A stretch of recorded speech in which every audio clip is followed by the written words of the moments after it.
Halo semuanya, selamat datang di channel yang tidak layak untuk dihina ini. Sebelum kita mulai, atur posisi santainya, seruput kopinya, dan mari kita berkhayal. Setelah meninggalkan kejadian di kota, mereka langsung menuju rumah keluarga Du. Di depan gerbang keluarga Du, itu terdapat beberapa penjaga, mereka semua berada di tahap awal tingkat pertama alam bumi. Walaupun mereka tidak termasuk keluarga yang kuat, itu sudah termasuk bagus untuk keluarga kecil yang berada di kota Apung. Lin Tian, Du Zunci, dan beserta rombongannya segera masuk ke dalam gerbang keluarga Du. Para penjaga yang melihat Du Zunci dan rombongannya kembali, mereka segera memberi hormat. Du Zunci hanya mengangguk, dan kemudian langsung masuk ke rumah keluarga Du. Lalu dia membawa Lin Tian ke sebuah rumah yang lumayan bagus, dan pergi ke halaman belakang rumah itu. Saudara An, tolong tunggu di sini sebentar, aku akan pergi melapor dulu ke tetua keluargaku, dan saudara An dapat beristirahat di sini malam ini, ucap Du Zunci. Oke, balas Lin Tian. Setelah melihat bahwa Lin Tian sudah nyaman di tempat itu, Du Zunci segera pergi. Dia berencana untuk pergi menemui para tetua sekte untuk melaporkan keberadaannya. Mungkin saja saudari dan ibunya akan mengkhawatirkan dirinya karena keluar terlalu lama. Cerita berpindah. Di tempat Lin Tian beristirahat. Lin Tian duduk di sebuah kursi, dan sedikit melamun. Lin Bai, bagaimana menurutmu tentang goa yang menyebabkan patriark keluarga Du terluka? Tanya Lin Tian. Lin Bai membuka mata dan sedikit menguap. Lalu dia berbicara. Menurutku, mungkin saja itu adalah tempat warisan, jawab Lin Bai. Oh, kamu berpikiran seperti itu juga ya, tapi menurutmu, apakah itu adalah benda, atau sesosok makhluk yang melukai orang itu? Tanya Lin Tian. Karena dia tahu kalau Lin Bai adalah seekor harimau suci, dan dia sudah tahu lebih banyak berkat warisan yang telah ada di dalam dirinya itu. Kalau tidak salah, itu adalah ular piton beracun, balas Lin Bai sambil sedikit menguap. Ular piton beracun adalah salah satu binatang iblis yang termasuk dalam kategori beracun, dan juga yang terlemah dari ular beracun, dan kekuatan ular itu pasti lebih tinggi sedikit dari patriark Du. Lin Tian berbicara setelah berpikir. Walaupun warisan itu mungkin tidak akan berguna untukku, tapi untuk sekte kita, warisan itu mungkin cukup berguna, mungkin ada salah satu murid sekte kita yang cocok dengan warisan itu, ucap Lin Tian.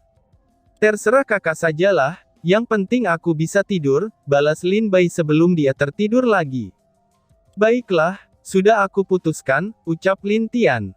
Setelah itu, dia berdiri dan pindah ke tempat duduk yang berada di dekat kolam, dan kemudian bermeditasi untuk berlatih sambil menunggu Du Zunci kembali. Cerita berpindah. Apakah keluarga Cao menyerangmu? Tanya seorang pria parubaya kepada seorang pria yang sedang duduk di depannya.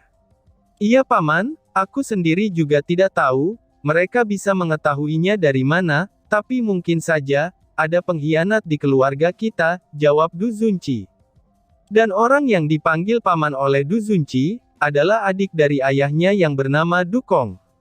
Memangnya siapa pengkhianat di keluarga kita yang harus kita selidiki? Sekarang kamu harus tutup mulutmu tentang apa yang terjadi kepada keluarga yang lain, ucap Du Kong.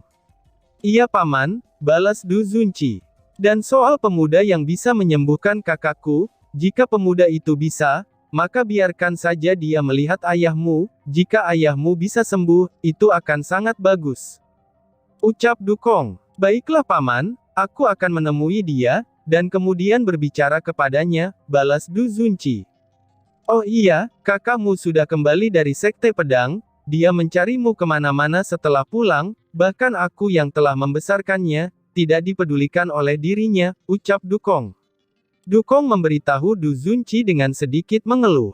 Du Kong memiliki anak perempuan yang cukup kuat bernama Du Zi, dan Du Zi adalah anak semata wayang Du Kong. Du Zi juga telah berhasil masuk ke sekte bulan, walaupun masih murid luar, tapi di kota kecil seperti ini, itu sudah sangat menakjubkan, dan bahkan, masalah anak Du Kong yang masuk ke sekte bulan, keluarga Du tidak ada yang mengetahuinya.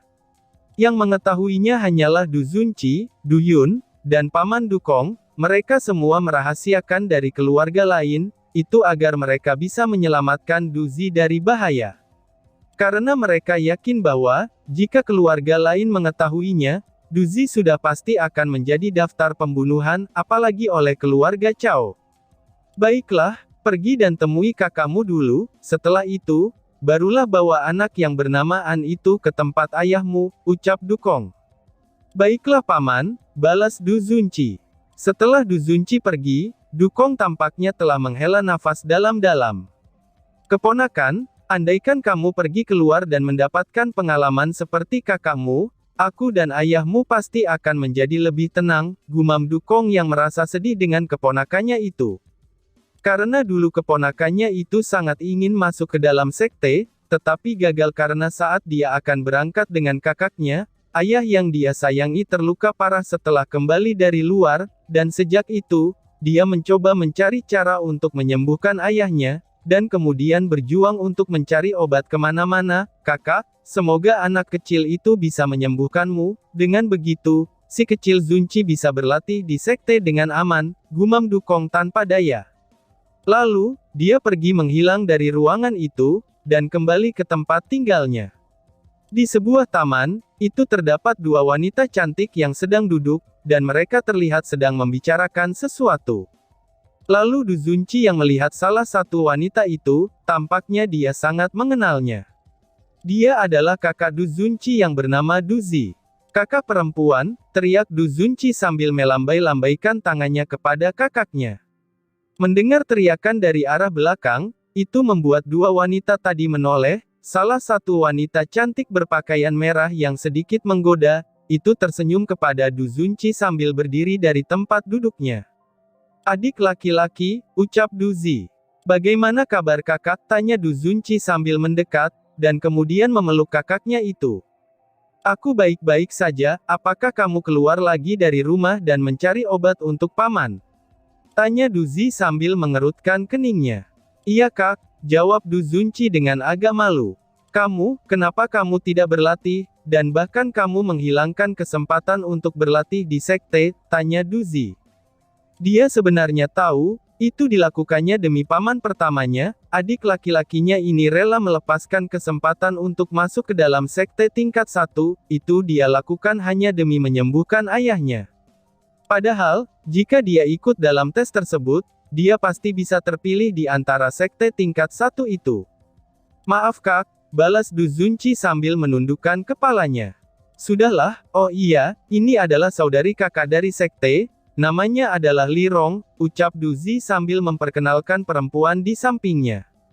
Salam saudari Li, ucap Du Zunci sambil memberi hormat. Salam adik kecil, balas Li Rong. Oh iya, saudari seperguruan kakak ini, adalah ahli alkemis yang baru saja dipromosikan ke tingkat 4 di dalam sekte, dan dia adalah murid dari salah satu tetua alkemis di sekte kakak, ucap Duzi. Hah, master alkemis tingkat 4, seru Du Zunci. Mendengar perkataan kakaknya ini, itu membuat Du Zunci menjadi kaget. Dia masih muda, dan bahkan sudah menjadi alkemis tingkat 4, sungguh luar biasa. Memang layak menjadi sekte tingkat 1, pikir Du Zunci. Maaf Kak Li atas kelancanganku, aku tidak tahu kalau saudari Li adalah seorang ahli alkemis, ucap Du Zunci sambil meminta maaf, karena tadi dia tidak menyapa perempuan ini. Itu tidak masalah, jangan terlalu dipikirkan, balas perempuan cantik berpakaian ungu dan seksi itu. Kakak, apakah mengundang saudari Li ke sini untuk mencoba menyembuhkan ayahku? Tanya Du Zunci. Iya dong, kakak mengundang saudari Li untuk mencoba menyembuhkan paman, jawabnya sambil tersenyum. Aku akan mencoba yang terbaik untuk menyembuhkan paman Du, tambah Li Rong sambil tersenyum.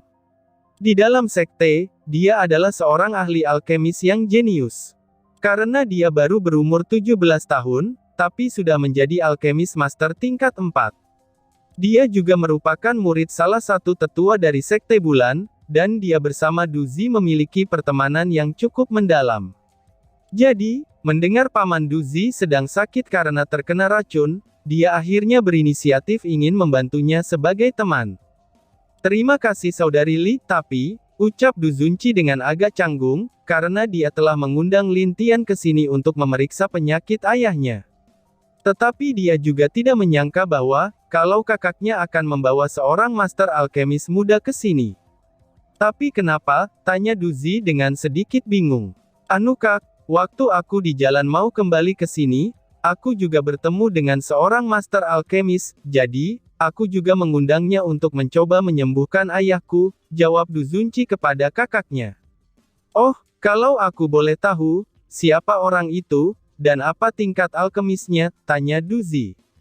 Aku tidak mengetahuinya secara pasti kak, tetapi dia telah berkata kepadaku bahwa, dia juga tidak masalah untuk membuat pil tingkat 5, jawab Du Zunci dengan agak canggung. Setelah mendengar ada master alkemis yang diundang Du Zunci ke sini yang tidak diketahui asalnya, dan bahkan mengaku bisa membuat pil tingkat 5, itu membuat mereka berdua mengerutkan keningnya.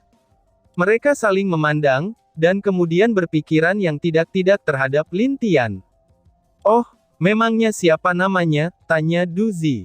Namanya adalah Anlin kak, jawab Du Zunci. Lalu, apakah kamu tahu dia berasal dari mana? Tanya Lirong. Aku tidak tahu, dia tidak mengungkapkan dari mana dia berasal, jawab Du Zunci. Du Zunci yang melihat kakaknya terus bertanya seperti ini, itu membuatnya sedikit tidak senang. Dia berpikir kalau Lin Tian adalah orang baik, karena Lin Tian telah menyelamatkannya dari serangan keluarga Cao. Tapi dia tidak dapat memberitahukan kepada kakaknya ini, karena paman telah menyuruhnya untuk merahasiakan hal tersebut. Adik, kamu mungkin telah ditipu olehnya, mungkin saja dia adalah orang yang ingin masuk ke rumah ini untuk berbuat jahat, atau ingin memanfaatkan kebaikanmu, ucap Duzi sambil menegur adiknya ini. Kakak, tapi dia adalah, sebelum Du Zunci menyelesaikan ucapannya, Duzi tiba-tiba saja memotong ucapannya. Tidak ada tapi-tapian, biar kakak yang akan berurusan dengan orang seperti ini, ucap Duzi sambil memotong ucapan Du Zunci. Itu benar, adik tenang saja, orang yang seperti ini harus sedikit diberi pelajaran, apalagi mengaku-ngaku sebagai seorang alkemis tingkat 5, ucap Lirong. Lirong tahu betapa susahnya menjadi alkemis, gurunya pun hanya seorang alkemis tingkat 8 di sekte, dan dia pun adalah orang penting di sana. Karena di sekte hanya memiliki beberapa alkemis tingkat 7, dan bahkan tingkat 8 bisa dihitung dengan jari. Kakak, kamu tidak boleh begitu, seru Du Zunci. Dia ada di mana? Tanya Duzi. Dia ada di halaman belakang kak, jawab Du Zunci. Baiklah, kamu ikut denganku sekarang, kamu akan melihat orang itu menyesal, karena telah memanfaatkanmu, ucap Duzi. Kakak, jangan dong, balas Du Zunci.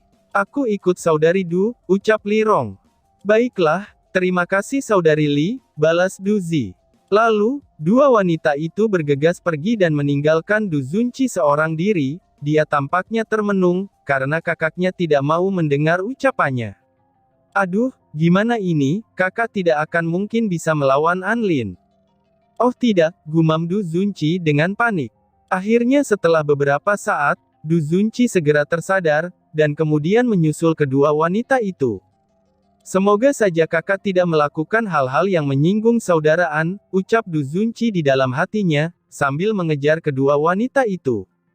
Dia berlari menuju halaman belakang rumahnya. Di halaman belakang, Lin Tian masih diam dan berlatih. Dia saat ini ingin mencobanya, apakah dia bisa mengendalikan elemen lain di dalam tubuhnya ini.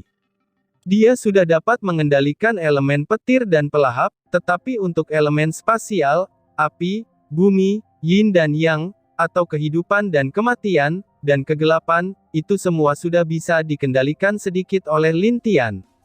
Dan dari kedelapan elemen tersebut, 7 elemen sudah bisa dikendalikan oleh Lin Tian. Tetapi hanya satu yang sangat susah dikendalikan, yaitu elemen es. Entah kenapa di saat dia mencoba menggunakan elemen es, dia merasa seperti berubah menjadi orang lain. Di saat dia menggunakan elemen es, dia hanya bisa menggunakannya sebentar saja, karena kalau tidak, dia akan kehilangan kesadaran dan kendali atas dirinya sendiri. Itu adalah salah satu kendala yang membuatnya agak tertekan. Dia sudah mencobanya beberapa kali, tapi itu hanya bisa digunakan untuk sementara saja. Karena kalau tidak, dia akan menerima konsekuensi yang cukup besar. Dia hanya bisa menghela nafas, dan kemudian membuka matanya. Setelah itu, Lin Tian merasakan ada dua orang yang datang dan menuju ke arahnya.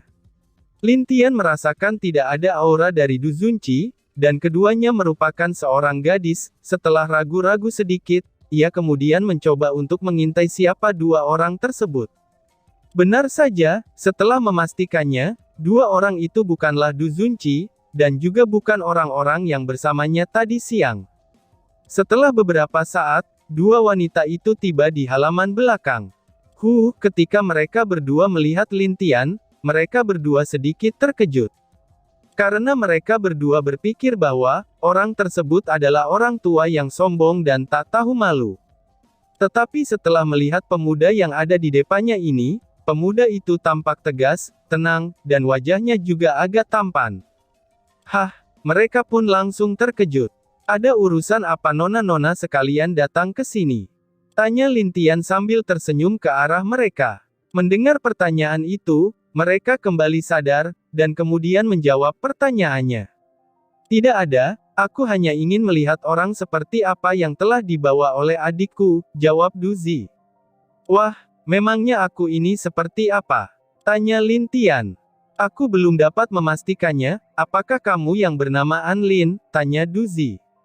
Benar sekali, jawab Lin Tian. Apa tujuanmu yang sebenarnya terhadap keluarga Du kami, dan kenapa kamu mendekati adikku? Tanya Du Zi sambil menatap Lin Tian dengan tajam. Mendengar pertanyaan wanita di depannya ini, itu membuatnya agak aneh. Tetapi itu hanya sesaat, dan kemudian dia menggerutkan keningnya, lalu, Lin Tian kembali tenang dan terlihat acuh tak acuh. Kapan juga aku pernah menipu keluarga Du, aku juga ingin menyelamatkan ayah Du Zunqi karena keinginanku sendiri, pikir Lin Tian. Apa maksud nona? Lin Tian bertanya dengan nada tenang tanpa ada rasa kesal sedikit pun. Bahkan dari nada dia berbicara, itu ada rasa acuh tak acuh yang tidak dapat dijelaskan. Kamu jangan berpura-pura polos dan baik hati, dan kamu juga telah mengaku seorang master alkemis kepada adikku, apa maksudmu? Tanya Du Zi yang mulai kesal. Aku memang master alkemis, dan apa maksudmu dengan berpura-pura, balas Lin Tian dengan acuh tak acuh. Kamu, Du Zi pun tidak bisa berkata apa-apa. Tenang saudari Du, hei kamu jangan berbohong kepada kami adalah murid sekte bulan, dan aku juga seorang ahli alkemis, ucap Li Rong. Lalu, Lin Tian hanya menjawab dengan acuh tak acuh. Jika kamu mengaku seorang master alkemis, tunjukkan tanda pengenalmu, kata Li Rong. Itu benar, jika kamu memiliki tanda pengenal dari paviliun alkemis, kami akan mempercayaimu, ucap Du Zi. Aku tidak punya, balas Lin Tian. Mendengar jawaban acuh tak acuh dari Lin Tian, itu membuat mereka berdua semakin kesal. Kenapa ada pria seperti ini, padahal mereka berdua bisa dikatakan cantik, dan bahkan di sekte saja, itu masih banyak orang yang mengagumi mereka, tetapi di mata pemuda ini, tidak ada sedikit pun rasa tertarik di matanya. Jika kamu tidak punya, kenapa berpura-pura jadi master alkemis? Apakah kamu tidak tahu, siapapun yang berpura-pura menjadi master alkemis di benua ini, itu akan diburu oleh paviliun alkemis, ucap Li Rong. Wah, benarkah itu? Apakah mereka sangat kuat? Dan seberapa tinggi tingkat alkemismu dan mereka? Tanya Lin Tian dengan tenang. Kamu, bocah keparat, ucap mereka berdua dengan sangat kesal, mereka berdua bahkan lebih tercengang lagi, saat Lin Tian bahkan tidak memandang paviliun alkemis di matanya. Jika aku perhatikan, kamu hanyalah master alkemis tingkat 4, itu pun baru maju beberapa minggu yang lalu, salah, sepertinya beberapa bulan yang lalu, ucap Lin Tian dengan tenang. Apa? Mereka berdua pun langsung kaget, bagaimana mungkin anak di depan mereka ini bisa mengetahuinya. Hanya tingkat 4, tetapi itu sudah cukup bagus di usiamu, ucap Lin Tian sambil menghela nafas. Tentu saja, dia tidak menghormati master tingkat 4 di depannya, karena jika dia mau, dia sendiri bisa membuat pil tingkat ke-9 dengan mudah, dan bahkan mungkin dia bisa menembus ke tingkat Grandmaster Alchemist, dan juga membuat pil tingkat bumi jika dia mau. Itu karena, orang yang mengajarinya adalah seorang yang berada di setengah langkah ke Raja Obat, yang bisa membuat pil Sein palsu. Pil Sein palsu adalah sebuah pil yang berada di bawah pil Sein yang asli. Setiap pil Sein yang palsu, itu terbagi menjadi pil tingkat rendah, menengah, dan tinggi. Dan pil Sein itu sendiri belum pernah ada yang mencapainya, karena menciptakan pil Sein yang palsu itu saja sudah sangat susah, apalagi membuat pil Sein yang asli. Di atas pil tingkat 9, itu masih ada pil bumi, langit, ilahi, dan barulah pil Sein palsu. Setiap tingkatan tersebut, itu akan dibagi menjadi 3 jenis pil, tingkatan itu adalah, rendah, menengah, dan tinggi. Dan setelah seseorang mencapai pembuatan pil tingkat langit, maka akan ada petir kesengsaraan pada saat itu. Biasanya, jika pil itu bagus, itu akan mengandung sejumlah energi dan warna yang berbeda, dan bahkan wanginya pun akan berbeda. Kamu sungguh berani menghina kami, ucap Duzi. Aku tidak menghinamu, balas Lin Tian. Kurang ajar, mereka secara serentak berteriak, lalu Duzi bersiap-siap untuk mengayunkan pedangnya. Tetapi Lin Tian hanya duduk dengan tenang seperti biasa. Kakak, jangan, hentikan, teriak Du Zunci sambil berlari ke depan Lin Tian, dan kemudian mencegah kakaknya untuk menyerang Lin Tian. Adik, kamu, ucap Duzi dengan kesal. Dan tiba-tiba saja bersambung. Sekian dan terima kasih banyak.